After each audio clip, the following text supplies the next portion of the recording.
अस्सलाम वालेकुम। तमाम अहबाब को अस्सलाम वालेकुम वरहमतुल्लाहि ताला वबरकातुहू।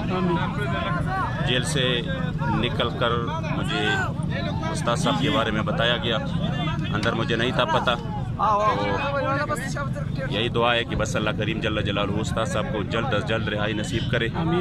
मुझे अल्लाह को गवाह बना कर कहता हूँ कि मुझे अपनी रिहाई की कोई खुशी बाकी नहीं रही जब मुझे पता चला कि उस्ताद साहब की जो ज़मानत थी वो मनसूख हो चुकी है।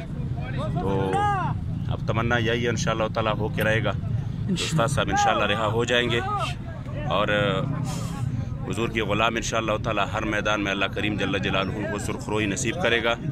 बस रब्बिल आज़ाल हमारे दिलों की धड़कन और उम्मत मुस्लिमा के दिलों की धड़कन हुजूर अमीरुल मुजाहिदीन, आप यकीनन यानी हमारे यही जज्बात थे कि हम निकलेंगे तो अमीरुल मुजाहिदीन रिहा।